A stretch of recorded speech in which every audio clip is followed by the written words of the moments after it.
hatred of other people. It clearly shows, hidden in a certain ism, then it's shown. One of the statements in the letter that has been written is that without a Bill of Rights, you cannot proceed with the constitutional amendment. Without a Bill of Rights. I hope you all know what the Bill of Rights is. To amend the Bill of Rights in this country, you need a referendum.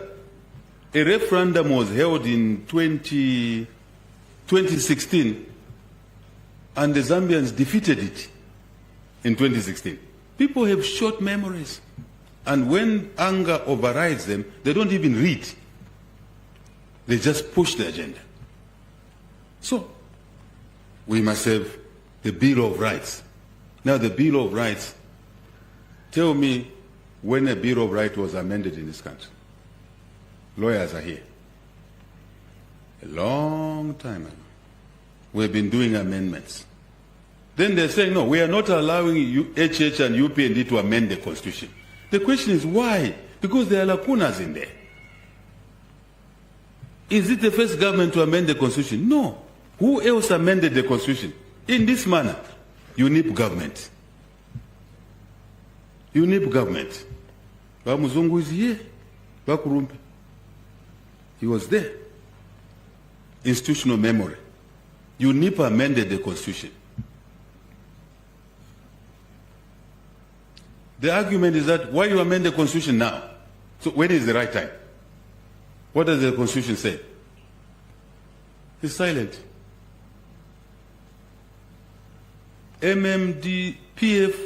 UNIP amended the Constitution in 1991.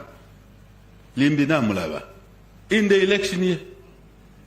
1991, in the election year.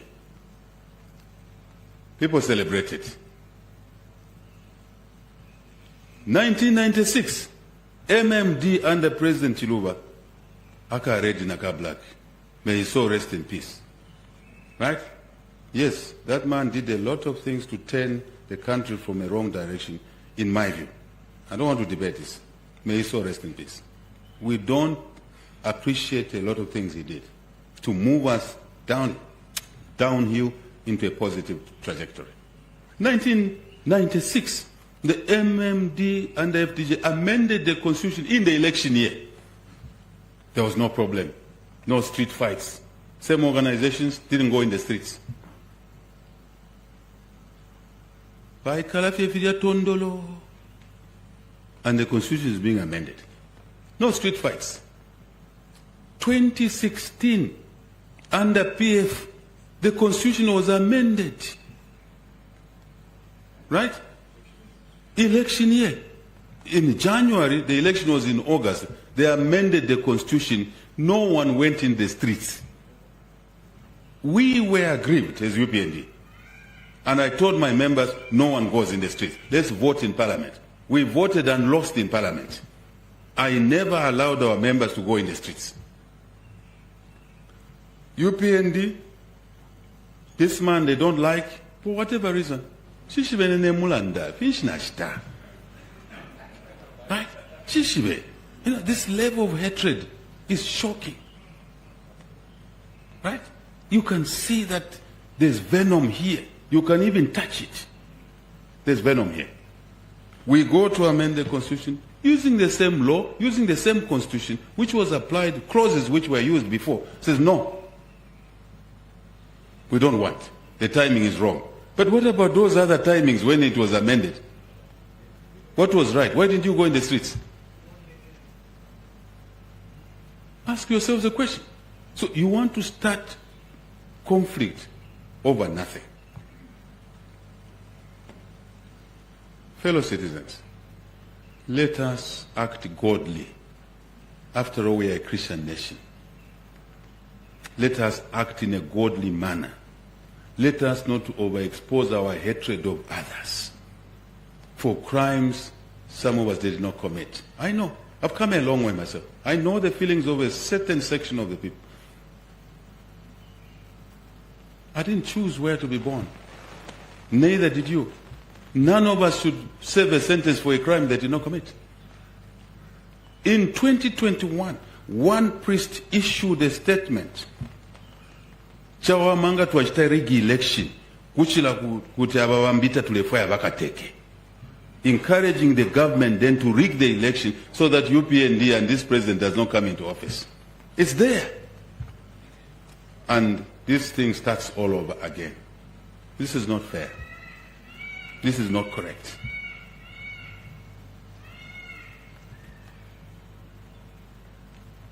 Evidential information is there. Chiliabushiko.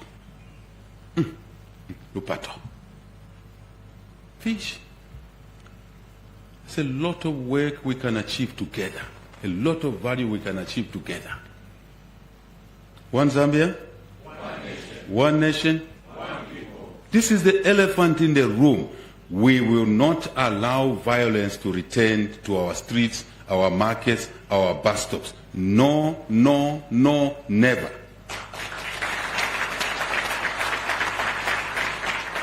The law does not recognize a particular group of people only. It recognizes everybody. Let us unite this country. Let us make our children love each other. After all, they marry each other. Why are you reminding them of negatives? Love should conquer hate.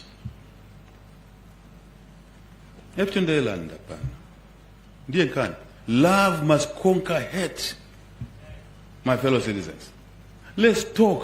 When we have an issue, tulanshanye. Tikambisana. We'll be okay. No matter how difficult the issue is, let's talk to each other. We'll be okay. We will agree on certain issues, we will disagree on other issues, but we'll be okay. That's a more civilized way of treating each other than stoking violence in the name of other things. This State House is available anytime. It's your State House. You have seen I'm hosting more groups than most leaders before me. This is not a comparison. I'm just saying I'm hosting more groups than many leaders did in this State House, because this is a workstation for the people of Zambia. So I want to close by saying the seeds of progress are there. Very clear. We've touched on some. We still have challenges. We shall always have challenges. Let's work together to deal with those challenges. Let's respect each other. Let's love each other. Let's maintain Zambia as a unitary state. I remember people in opposition, when I was in opposition, they were saying, Ngamwamu perabu president akashitisha chalo kubalosha banangu. Akaputula Zambia. Have I putula Zambia now? I'm firmly sending a message that this is a unitary state. Everybody knows. And nobody will fragment this country. Nobody. No. Akashitisha chalo. So, mwiba nandi. Ushena mushiba market yako bashite fyalo. Nsende chalo chandi, chalo chenu. Mbike musutu kesi. Na kwela nanina nendeke. Na ndeshitisha. Chalo cha Zambia. Very logical, isn't it? Now they are saying that, no, he wants a third term. There's nothing like that. No, he wants to extend his term by 7 years. There's nothing like that. Nobody's talking about that. No, he wants to remove 50% plus 1. There's nothing like that. No, he wants to drop a running mate clause. There's nothing like that. So now, when there's nothing which they were cheating people, what do they resort to? Street fights. You will not be allowed to damage property. You will not be allowed to cause deaths. Personally, I could have encouraged UPND members to go in the streets in 2015.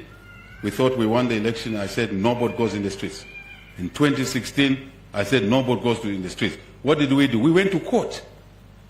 And our matter was not heard. But even then I said to my members, nobody goes in the streets. That's a principle. It's established. It's a character. Why should others now use the streets as a way of resolving issues? What if you find people in the streets who are stronger than you? Think for a moment. You go in the streets, you find others with a contrary opinion, isn't it? Since you believe the street is the solution, a place for solution, then you find a group that is stronger than you. What do you think will happen? When you start running, you say, no, they are attacking church people. You are the one who is... Yes. Then you cry foul. You see, they don't respect the church. No, me, I'm an elder in the church.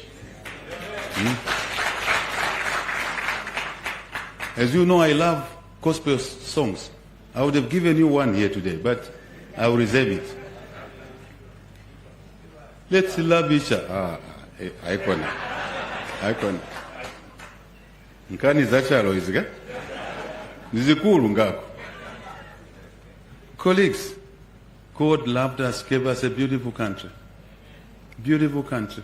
Love this country. I know you all love this country. We can do great things in this country. And we are on the road to doing great things in this country. No question about it, unless your eyes are warped.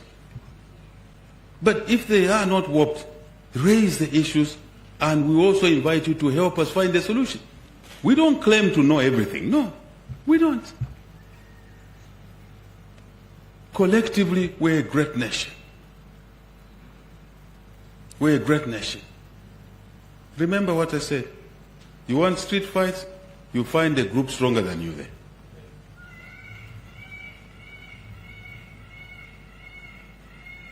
Nishi, Fiabipa. Let's not tempt young people. Discipline, commitment, hard work. We shall continue working and overcome our problems, including the electricity problem. We shall overcome. We will be a better nation. A nation of opportunity for all, not for some, for all. A nation of opportunity for all, not some.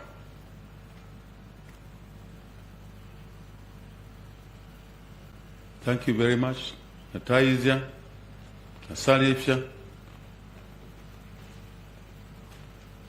Natotela Mkwai, Ziko Mugwambiri, Twalumba, Beitume Zahulu. Thank you very much. Thank you.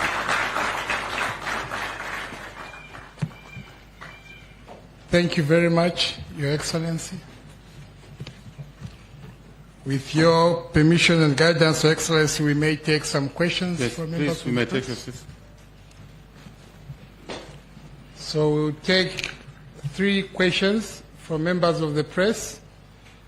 Remember, when you come up here, tell us who you are, which media house you represent, and I would like to re-emphasize that you ask your questions or point of clarifications in line with what the President has presented here. Just restrict yourself to the things the President has said. Members of the press, may I see your hands? Yes. Okay, Paul.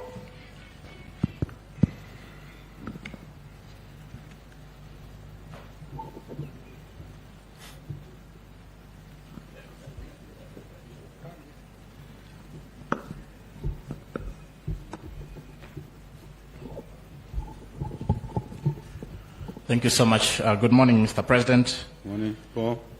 My name is Paul Shingongo. I work for Prime TV. Thank you so much for addressing the elephant in the room, which is political violence. Your stance is very clear and greatly appreciated. Mr. President, allow me to drive your attention to another elephant in the room, something that you have spoken to this morning, which is load shedding. I'm glad you did touch briefly when you talked about the power stations in the constituencies. I would like to find out, Mr. President, the key interventions that the government is putting in place to address the energy crisis, and knowing too well, Mr. President, that there's only 9 months remaining before we get to the pause, I would like you to speak clearly also on the timelines, how soon some of these interventions are able to yield results. Thank you, Mr. President. I take another two. Maybe Oswald and Mukwima, you can follow each other, so that then.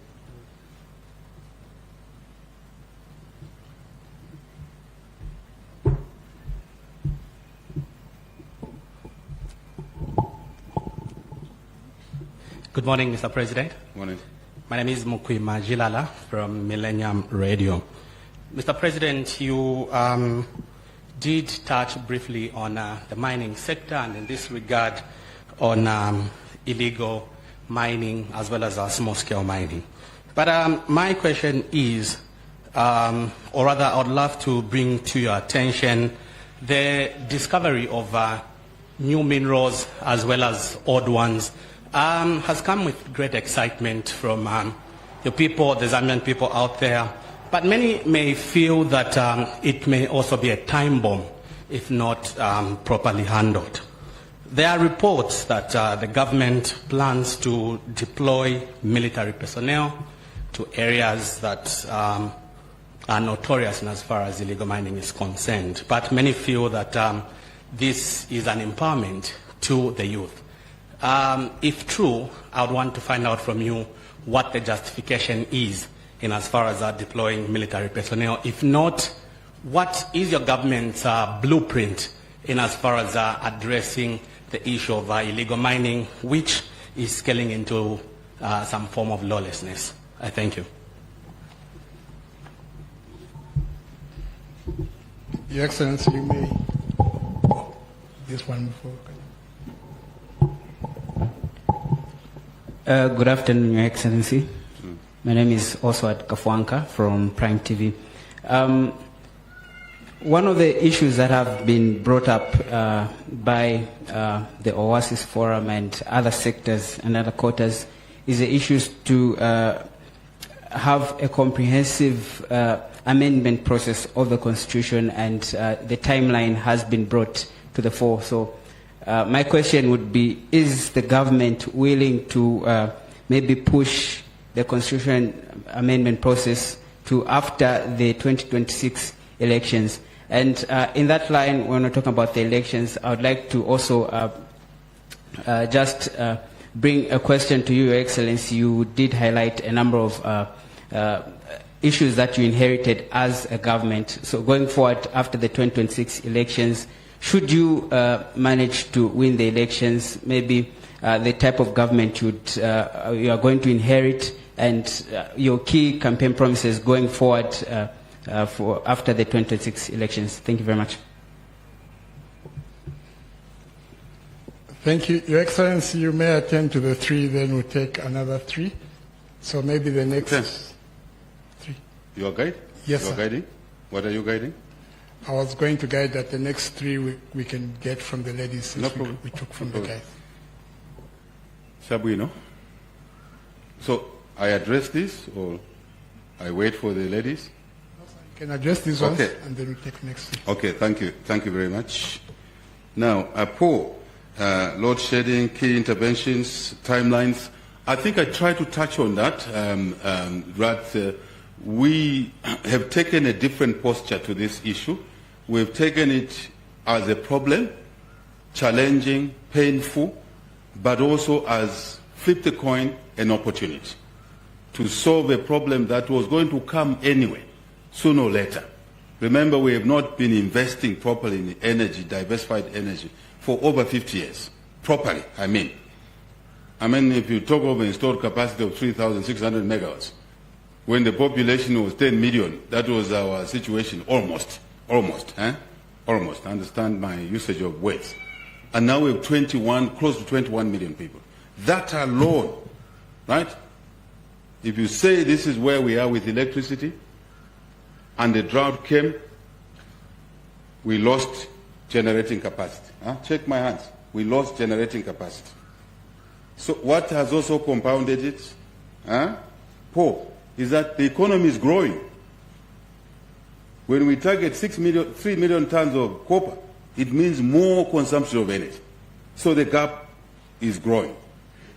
Even without the load shedding, without the drought, let's assume we were there was no drought, the gap would have started opening up because of the growth in the economy. So the very solution we want to grow the economy, to create jobs, is causing a problem in terms of supply. So we have to work aggressively for new generation. First, making sure that the existing installed capacity operates to the best level. I don't want to go into technical issues here. Line losses, transmission losses, all of that stuff. We're looking into all those issues. I'm only saying to you the remedies we're taking. Improving the generating capacity. I know Vic Falls Power Station, for example, it's an old station, and a lot we are now looking at doing something to improve the generating capacity within the same water challenges. Just an example. I talked of transmission losses. Another example. Working on that. What else? More importantly, we need to generate more power, diversified sources, mix. Solar. I've listed out a few solar projects that are going on. Chisamba phase 1, 100 megawatts. Chisamba phase 2, 100 megawatts, 200. Right? Milo in Serenje. Mansa. I talked about 50 megawatts. Ministers here. I talked about coal. But still on solar, we're encouraging homes, those who are capable, to put up their own solar at home. And because of the reforms, maybe the biggest answer, Paul, to your question is that we've pushed reforms in the energy sector to allow for independent power producers. Before, it was only ZESCO. Now we've allowed anybody, even you, even MPs, I challenge them. And I want to thank one MP for Kaumbwe MP, right? Dr. Mwanza. In Parliament, I challenge MPs, find partners, invest in energy. Everybody's welcome. All of us seated in this room. This is an area where there will be no question asked. You have managed to invest in energy, do it yesterday. We're inviting everybody. And I say to parliamentarians, talk, find partners. Aaron Mwanza, who lived in China many years, good Zambian engineer, he took my challenge seriously. Last week he brought partners of his in State House here to invest in energy, in solar. Aaron Mwanza, MP for Kaumbwe, PFMP. He's not a UPND MP, PFMP. I'm giving you what your government is doing, opening up the sector, but starting with the reforms, independent producers, independent traders, open access, independent, not independent, power blending, tariff blending, and net metering, which allows individuals at your house to generate power. If you are connected, then you can sell the excess. Very important. But we know that not everybody can afford to do that, isn't it? That's why we are bringing other investments. Then coal. I articulated Mamba Phase 2, 300 megawatts. It's on train, using an English expression. It's on train, meaning it's on schedule. President Chapo of Mozambique came. Our ship is docking there, carrying our equipment to Mamba. I asked the president, personally, that's what I do myself. I get engaged on these transactions to unlock challenges. So that our ship can be given priority to dock there, and then we can pick our equipment and move it to Mamba. Those are some of the specific measures. So that Mamba stays on on course. More coal. That's the resource gave us. I don't want anyone telling me that we cannot generate electricity from coal. Because that's the resource God gave us. Minister of Green Economy, don't talk to me about those issues. Tizakambe sana tikasiriza kugwira nchito kuja. And wafuna malaiti ya Mozambique. So, United Capital Fertilizer, as a private investor, they've come for 600 megawatts. If you check in social media, the equipment, huge equipment, is already on the move. And the first 150 megawatts out of 600, I said earlier, will be coming through maybe by April or May. So all combinations, wind, others. There are many projects. What I will do, ask the Minister of Energy to release to the public how many projects are being implemented, how many megawatts, where. And earlier in the press briefing, I told you about the constituents initiative. $100 million were put on the table. And for the first time, constituencies councils will have investments. They are used to just appropriation in aid, equalization fund, just consumption. We said, no, let's not consume all this money. Let's invest to solve the electricity problem, but also for the constituencies and councils to have revenue. You see the mindset. Solve one problem, actually solve more problems. And the solutions are broader. That's what we're doing. I don't want to waste time, but if your question is important, we will get the Minister of Energy to release. In here, we are not talking about just government projects. We are talking about even private sector projects. CEC is doing a lot in Timpi 1, in Timpi 2. You saw me going there. You see a lot of me going around. I'm a hands-on president myself. Because if you sleep on duty, you may be led astray. One has to be alive 24/7. But the president is not a human being alone here. Cabinet is part of presidency. Cabinet office, central government, local government, parastatals is part of government. We're also extending that to private sector. We're one family. As I've shown you that a PFMP took the initiative, and this president is helping and facilitating so that he can invest and his Chinese partners invest in power. I challenged him in the House. I called him out. And he said, Mr. President, you called me out in Parliament. See what I've done. I said, Mwanza, Wagwira Nchitu. Last week, here. I think we should clap for people like that. So I think the answer is that we'll pull the numbers together. After all, Minister of Energy, this must be normal information which we are releasing to people. Because some of these questions wouldn't come, isn't it? If people had information. Let's communicate more. Normal, mundane communications. Chilara, illegal mining, small-scale mining, with the discovery of minerals, this could be a threat. Why deploy the military personnel? What other measures are you taking? I think I articulated, Chilara, this. I spent a bit of time. We are doing a geophysical, high-resolution geophysical mapping to discover what the country is sitting on. For the first time, we're having a nationwide discovery process so that we know what we're sitting on. And remember, I said we want to use our minerals to deliver value the way oil and gas delivered value for the Arabs. That's a huge message I've given there. But there will be small-scale, colleagues. What we don't want, Chilara, leave the issue of the army. What we don't want is illegal mining. That's what we don't want. Unsafe mining, number 2. Tell me, which parent has 8 boys and girls, children? Today is Tuesday. 3 of them go into those unsafe mines. And 1 dies, 2 come back. The parent says, where is your brother or sister? No, they died in the pit. Now, following day, is that parent going to allow the next 3 to go in that pit? Start from there. Your parents, will you allow your children to go down and die because they will bring kamokamo? They can bring kamokamo and go to a legal mine and mine safely, dig holes where engineers have shown them how to do it. And that's what Kabuswe is now doing, training for small-scale artisanal mines, how to mine without dying in the pits. I call that a responsible government. I don't call that a bad government. We want them to mine, get a license, 1,000 plus. Give more licenses. But now we train them. I think the courses are going on. There is a Minister of Mines. Courses are going on. Those are some of the solutions, Chilala, so that our children can go there and come back to us. No normal president will allow that to happen.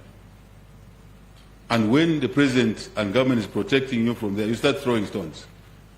You start attacking the president. That's what it was in Chwempala. It's the issue of the pit there, where 14 at one time, 14 died. The other time, 30, 40 died. That pit there. Thank you, Minister. And he and I and others went there. It was terrible. You saw me there. I even went down there, and out of 40, we retrieved one. He's still alive, eh? We retrieved one. Imagine how I felt. How would you feel? Then tomorrow you say, no, go again, so that another 40 die.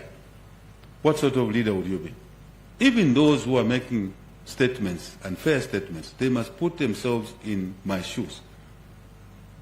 Why would you allow your children to go down and die? Let's find food for them in a manner that they will eat the food and they will not die without eating that food. And it's possible to do that through safe mining. That's what we're doing.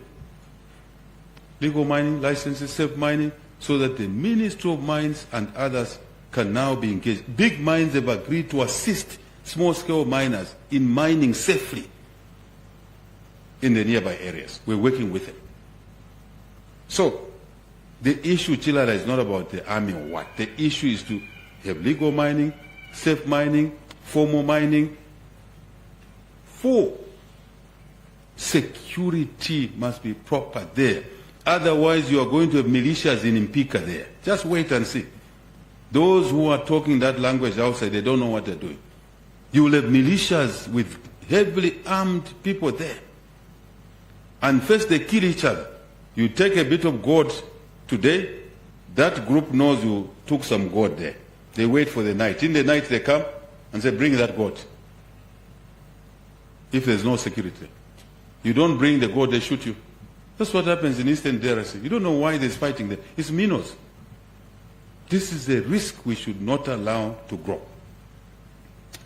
I really shouldn't say much. So the issue is that illegal mining should not be supported. Let's support our people to get legal ways of mining and safe ways. The other issue, Chilala, is that our young people are cleaning gold using mercury. So these rivers you see very soon, in Mpika, rivers are already polluted. Now, we want that water to irrigate our crops. You can't because polluted. You are aware of the cyanometal situation. We don't want to pollute our rivers. Security is not just physical harm. It's also polluting our environment. That's what it is. That's what it is. So let's work together in this area. Let's give more licenses, Minister of Mines. Let's train more. Give more licenses, let's train more. These minerals belong to our people.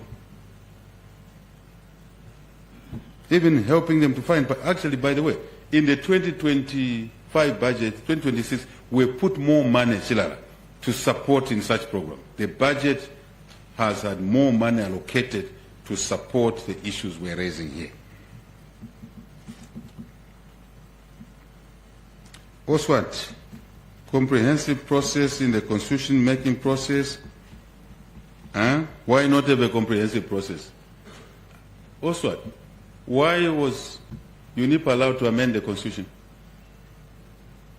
Comprehensive process talks about the new constitution. But why was UNIP allowed to amend the constitution? Why didn't this thing arise? Because at a time the nation evolves. Certain clauses may be okay, but others are not. So you limit it to that process. There was an attempt in 2016. The Bill of Rights was rejected by voters, the citizens. What did that mean? They said, no, don't touch that. That's the meaning. When you vote against something. But if a few people think they're superior to the majority, how can I deliver what those numbers of people want? If the citizens, the majority, say no. I hope Oswald we're together. Where is Oswald? I hope we're together. You followed in 2016 the holistic approach which needed to touch the Bill of Rights was rejected. The results are there. So, who am I, sir? But if you don't want Kasempa to be broken into two, Kasempa, Mufumbwe, from one corner of Mufumbwe to another is 200 kilometers from one corner to another. The Constitution provides for delimitation every 10 years. Check your Constitution. Why shouldn't we do it? President Sata, may he so rest in peace, announced districts. Pemba, this one, Chipangali. He announced first. He did not even consult anybody. He just announced district there, district here, district there. So what did the parliament have to do? Formalize what the president announced. They had to amend the constitution. You have forgotten. There was no street fights. What's what? The same people were there. They were even cheering. They were cheering. There were no street fights. Because you cannot have a district which has no constituents. That's the meaning. So therefore, the parliament had to ratify what the president, there was not even a technical committee. It was just a decision by decree. Presidential powers are enshrined in the constitution. And we all had to follow. And we said to our members of parliament, vote for it. Because the president has already decreed. We didn't fight. Did we like it? Maybe not. But we didn't go in the streets, my friend. I want Zambians to soul search on this matter. I'm giving you facts here. Saying, no, do it after 2026. Why after 2026? Why are you suggesting after 2026? Also, it's us to ask you now. Why after 2026? Why? What is special after 2026? Let me remind you, my friend, the 40 million kwacha we're giving to each constituency, a large constituency like Kanchibia is getting shortchanged because we need to take account of the population and the geography. And the Constitution provides every 10 years we must assess that. So you want to go to 20 years without amending constituencies that are big. Then how do we deliver equitable development? Because those constituencies now will have 80 million kwacha. But you, in your own view, and a few friends of yours are saying, no, only do it after 2020. So that Kasempa, Kanchivia, Mufumbwe, you must think for other people who are suffering. That's what leadership is. Let me also be blunt now. Let me tell you, I didn't want to tell you this. I didn't want to tell you that. Over years, clearly there was discrimination in the delimitation of constituencies. Some provinces, huge provinces, had only very few constituencies. And no one raised the issues. Me, I look around and other people say, no, there's an anomaly here. There's an anomaly here. How can one MP service a constituency 200 kilometers by maybe 80 kilometers? How? Even if you are clever. I feel sorry for this guy. But more important, let's take resources to the people who own the resources. Let's appreciate what this government has done to take away money from the big thieves in Lusaka and take it to now the constituencies. I didn't even touch the infrastructure issues. What we found. LO 2000, whatever it was called, there were no roads done. There was nothing. And that's why we brought in the public-private partnership model. What's what? To deliver infrastructure. Lusaka and Dola. You've seen now we are fighting over congestion in 10 miles. I'm sorry about that. But we're working hard to solve that problem. Minister of Infrastructure. But it's a temporal problem. Because after that is resolved, I'm told RDA has said now in 10 days, that problem will be resolved. It's better to solve problems like that. You will have a better road there. And the government is not spending a kwacha or ngwe. It is ingenious way of doing it, public-private partnership. And Lusaka and Dola Road was talked about for many years. I'm talking of a dual carriage. Today, it is reality. In 4 years of COVID, 4 years of drought, 4 years of debt restructuring, 4 years of cholera. We are still able to deliver things like that. Avena Zambia. Oswald. Naisana Kabiri. Why 2026 after 2026? There is something you want to do. And I'll tell you what you want. You don't want the UPND government to amend the constitution. You want someone else you are waiting for. Nibani abo mulindira, nibani. Nibani abo. You're waiting for your friends. I'm just abusing you. Oswald is a journalist. He's asking the question on behalf of other people, the community. But I'm also using him just as a guinea pig, right? My friend, there's no provision to say you do it after elections. I've already demonstrated to you that UNIP did it in the election year, MMD did it in the election year, PF did it in the election year, only UPND you don't want to do it. Is that not segregation? Is that not discrimination? You are hiding behind this issue to deliver the real issues you are concerned about. The real issues you are concerned about, you don't want certain citizens to be in the presidency. You only want a certain group. Takwava ifyo. Bunanga. Not bunanga. I want to say this is quarrelsome, being quarrelsome. What should I say? I want to use them. Abu? Bunka kwa? If you feel. So, Oswald, thank you for your question. I think you are asking the question for other people. I appreciate your question. I'm not trying to put you on the spot, my dear friend. Appreciate your question. But really, comprehensive, I've answered, timing, I've answered. I actually preempted your question, right? I knew the question was coming. After 2026, because people are pushing for a regime change, you have to work hard. You have to work hard. You have to work hard.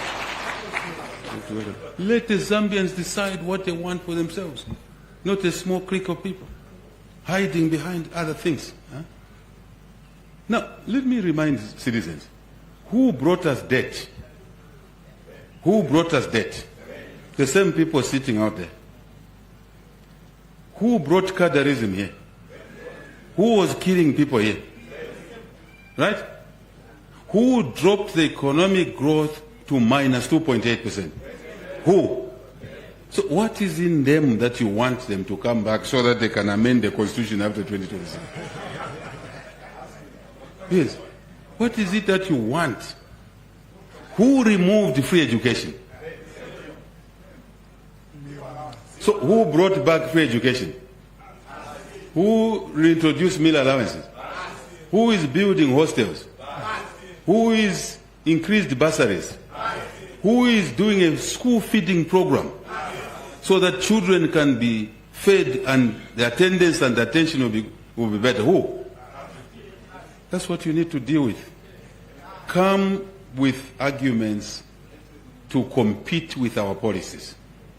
I'm only asking here, which student who is going to school free of charge, which mother would be happy to go back to paying school fees?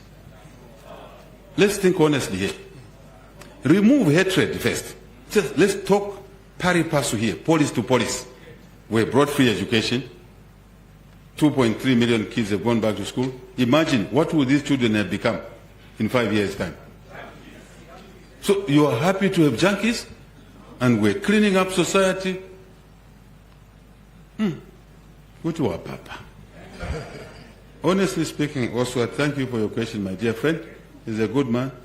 But those agitating for those things are exposing their true intentions.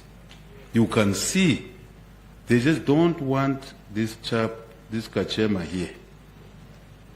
Not what he's doing and his government. They just don't want the skin and the big ears. Nobody say, "Oh, pangira my ears." Teine boy. Teine. No, I'm not joking. I'm serious. I mean, you can read what is going on. You can smell it. You can smell it. You don't have to be intelligent to smell what is going on. You can smell the coffee. Right? Next. Thank you, Your Excellency. We take the last 3 questions. Like I promised, it would be from the ladies. Victoria, Diamond, Mwiche, Diggers, Joy, ZNBC. You can come through so that you follow each other one.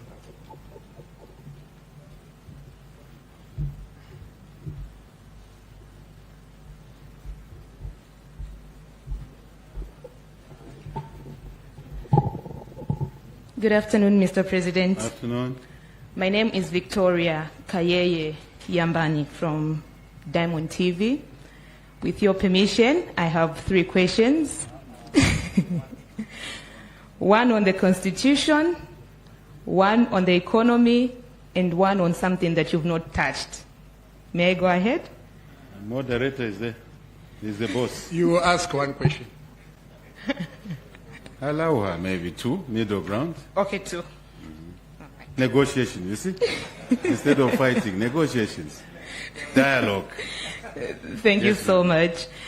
My first question, Mr. President, you have already touched on it briefly, and this is on the increase of MPs from 156 to 211.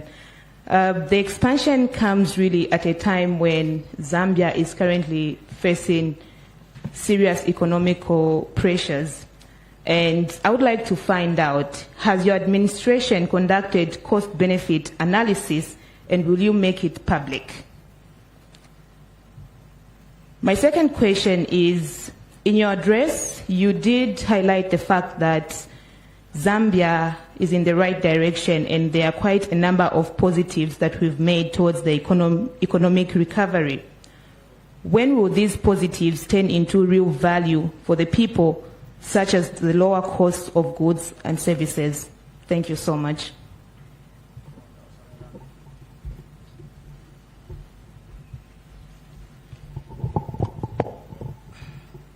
Good afternoon, Mr. President. Afternoon. My name is Mwichena Lwimba from News Diggers. I think a lot of questions have been asked, but a point of clarity. I think you mentioned that those who did violence are regrouping. The question is, are they regrouping in the UPND or in the PF? And then also, recently we have seen some wrangles in the opposition political parties, some blaming that the wrangles are being sponsored by the UPND. What is your comment on the wrangles in the opposition with regards to democracy? Thank you.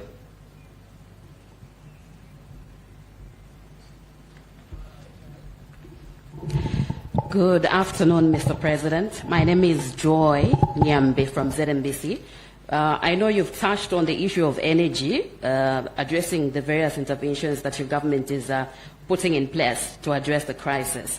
Arising from that, there is a concern among citizens on the exploitation by some businesses selling green energy products such as solar equipment. You agree with me that solar equipment is excessively high in Zambia, despite your government having zero-rated import duty on the solar equipment. What is your response to this situation? Thank you.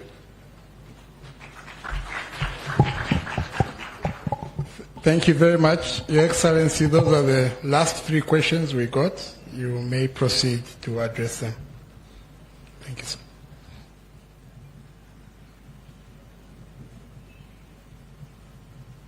Thank you very much. Ladies, we appreciate your questions. Victoria, more MPs, cost-benefit analysis, pressure of the economy. Yeah, I mean, the thing about delimitation has been going on. In fact, the process was started by the previous government. A report is already out, Victoria, which covered the issues you are raising here. So, but the main issue here is to look at what does the Constitution say.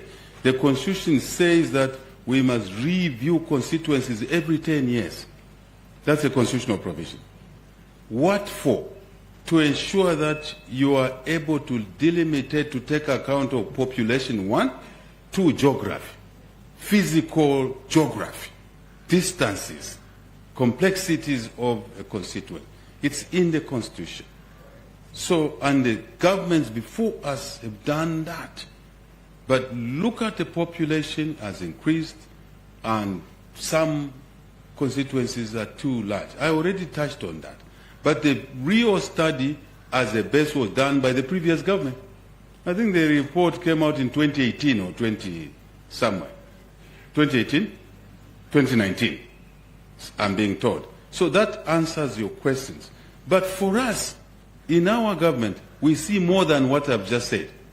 We see things slightly differently, beyond what the basics is provided for. The limitation for population, for distance or geography, size. We see something else. We see an opportunity to provide equitable distribution of resources. We see that fine line. We see how big constituencies are struggling to build more schools to accommodate free education because of the size of the constituency and the population. We see the issues about water and sanitation.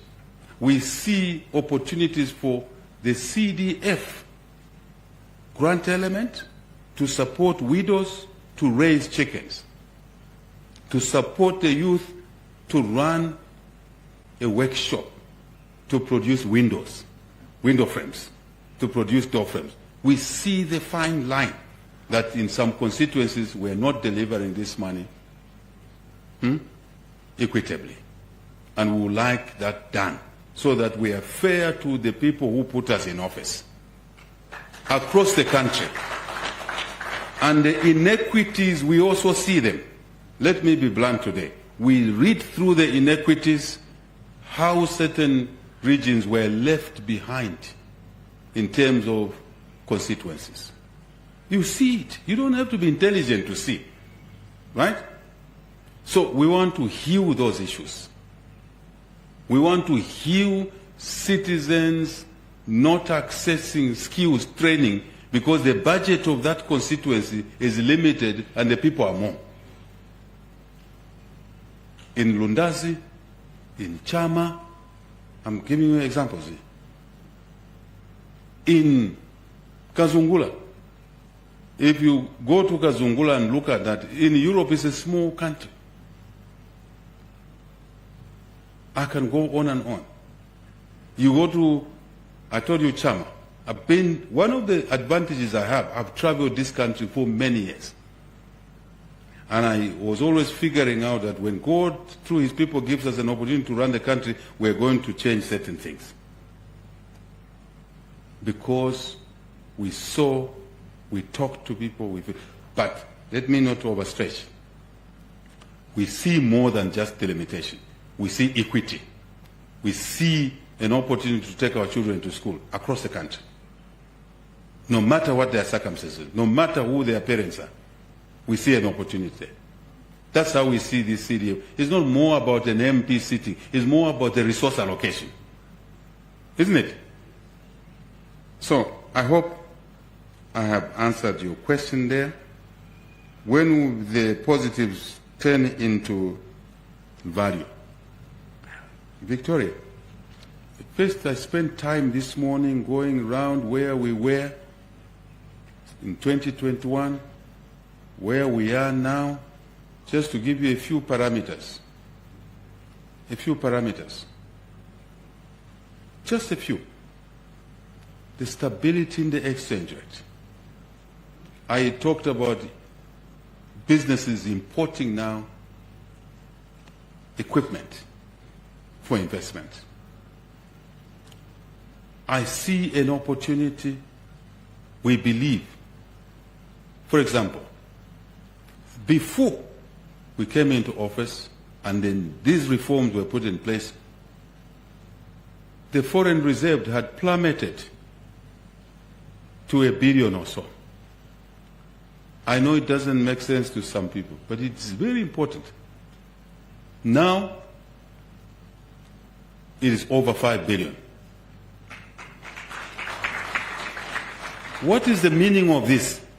In there sits the sense of stability that if there were no export revenues and the country needed to maintain the essential imports such as medicines, you will still be able to import medicines for 5 months, even though you did not earn anything, as opposed to 1 month of import cover. I don't want to confuse and bring in expert arguments here. But that's what it means. That assurance, Victoria, means that the Kwacha will not be vulnerable based on sentiments. Hence the stability you are seeing.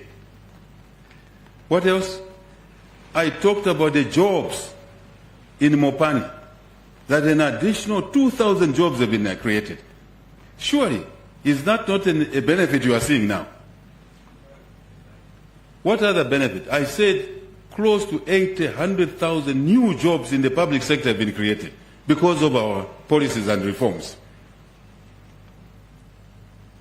Let me pose a question. It's not for you to answer. It's for the people out there. When did any government before us ever employ 30,000 teachers at one go?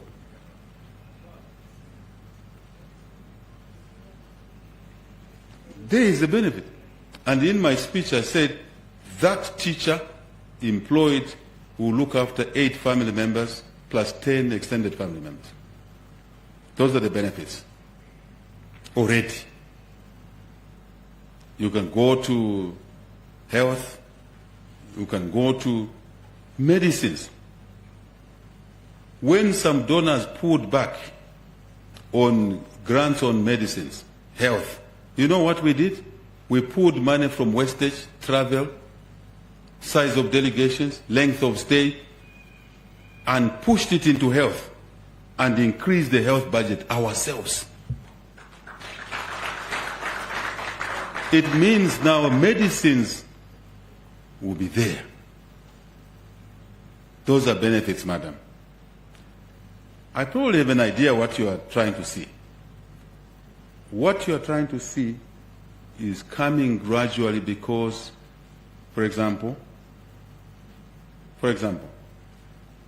when, let me not go there, when we had a drought, we had a food shortage, then we encouraged farmers to grow more, right? Then we have a bumper harvest. That's the direct benefit of the policies of this government. The irrigation, I'm talking of 500,000 hectares, with or without rain, will have food. Those are benefits. What else? Let me just pick one issue, which I think should be close to your heart and our hearts. If you are a parent of 8 children and they are going to school, they're still young, say they're 2 years apart or 1.5 years apart, they're still going to school. Before we came into office, you had to find money to pay for these school children in school. Now, that money is staying in your pocket. You had to make sure your children have enough food before they go to school. Now, they can go to school and eat at school. School feeding program. Are those not benefits? Colleagues here, are those not benefits? Already they're happening. Directly. Free education.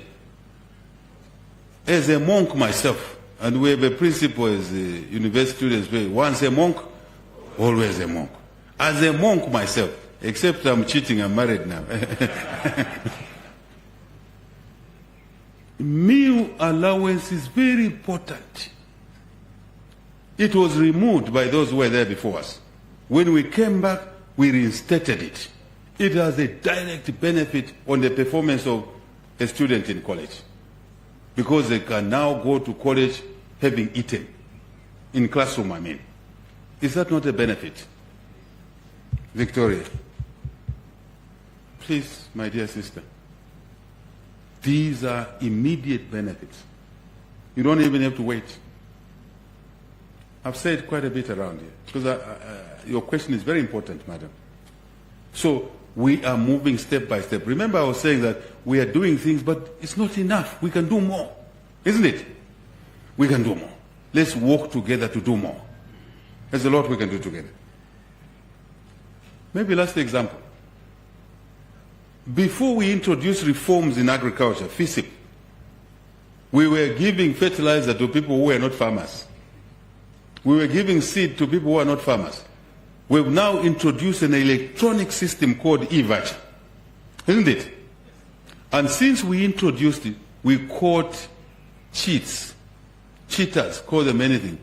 215,000 people who were getting fertilizer and seed and were not farmers for many years, we were able to expose them and remove them, and then brought in new real farmers by the same number. Clear benefit. Clear benefit. Except that these benefits come in these bits and pieces in different sectors. After 2-3 years, you will begin to see a country looking totally differently where I'm sitting. I hope you are aware that our policies now have brought a joint venture where we'll be manufacturing drugs. 700 types of drugs will be manufactured close to my home there, Lusaka South Economic Zone. The construction has started already for our policies. Make drugs available, make them cheaper. Before, madam, this is a nice story that can go on. We were importing fertilizer at $1,300 per ton. We came up with the policy of producing fertilizer here for more jobs to lower the cost. From $1,300, we are producing fertilizer now. The price has changed from $1,300 per ton to $800 per ton. Correct me, Minister. Clear. We farmers see it. Benefit. What else? We are exporting fertilizer now to 8 countries. We were importing, we were self-sufficient, then we are exporting. More foreign exchange, more stability in the kwacha. Then you can import your milling equipment at a lower price. That's the connection. More jobs. What do they employ? How many people do they employ? United Capital Fertilizer? 8,000 people. 10,000. From 0 to 10,000. Multiplied by 8, multiplied by 10. I gave you the factor. There is no argument. The benefits are already coming. Except what you are not seeing is tantamen. That's where the problem is. Tantamen. Queue here, and then we'll dish cash. That's not part of our menu. What we want is to create opportunity. That's the noise that you hear. The noise is around tantamen. That is where the noise is. But they will conceal it in many ways. It's about tantamen. It's about entitlement. It's about give me cars. From where? Yes, from where? Hello, Fumakwi. Let us be a country of people willing to work. I have said let us be a country of producers, not just consumers. Let's produce something. Ka 1 acre. Ulima ka ngono chambe. 1 acre is enough to give you milling for the whole year. Just 1 acre. I know what I'm talking about. I'm a farmer. 1 acre. My mother is 83, 84 years old. She refuses to sit. I give her an allowance. She says, I work for myself. Every year she sells to me for my feedlot not less than 30 steers at 83, 84 years old. She's there. She says, I don't want your allowance. I want to work. I want to die working. Because if I just sit, I'll die early. And she's shrewd. She knows the prices of steers. I try and cook her up. She says, this is the price. Let's teach our communities to work. There is pride in working. Even God wants us to work. The anger is on tantamen. That's the anger. And it comes in many ways, disguised in many ways. Yeah? China, regrouping. Violent people are regrouping in UPND or in PF or in TONS. My answer is simple. They are not allowed to regroup in PF or in UPND. They will not be allowed to regroup in PF or in UPND or in TONSE. They will not simply be allowed, and will go very heavy on this one. Very heavy on this one. So there is no issue of where they are tolerated, madam. They are not tolerated in UPND, they are not tolerated. But the genesis of thuggery in this country is known. Where did it come from? Who was killing people in the streets? It is known. But people choose to ignore that. But this government will not allow thuggery sitting in any political party. Let me be clear. Sitting in any church. Sitting, hiding behind a church. You commit a crime, there is no church there. You are simply a citizen. The Constitution does not distinguish. You commit a crime, there's no UPND, there's no PF, there's no church, there's no ethnicity. I am very clear in my mind about this. You can't hide in the UPND and commit crimes. Let me tell you, my colleagues, corruption must be fought. And corruption is not an ethnic issue. I know what people are trying to say. Today I will tell you that. We have a DC I appointed in Nisoka who store fertilizer. I think it's fertilizer or seed. You've all forgotten. Fertilizer. He's in now. He's serving a sentence in. I appointed him. I appointed him. Just one example. Let me remind you. Former Minister of Foreign Affairs connives to move millions of dollars from the Minister of Finance, took it to Turkey, and then followed it on a presidential plane. Went and withdrew cash, brought it here, then he shared it, he started depositing in the bank every day for 11 or so days. Then he did a transfer to buy 2 helicopters. Your money, the money that belongs to children in school. We prosecute him. People were making noise. Oh, no, what? We did our numbers. We talked to people, say, come and give evidence here. He's been found guilty. And we're recovering that money. Better that money goes to pay meal allowances. That money goes to pay for free education.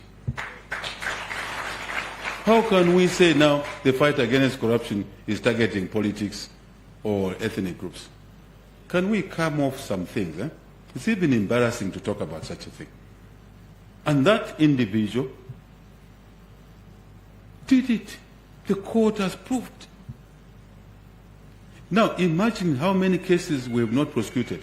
How much money? One individual, we recovered $30 million.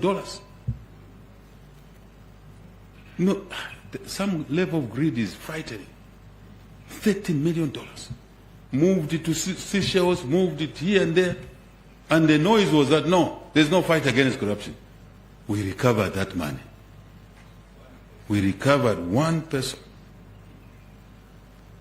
We must detest corruption. Fellow citizens, I'm asking you, let us join hands to detest thieving from people. So,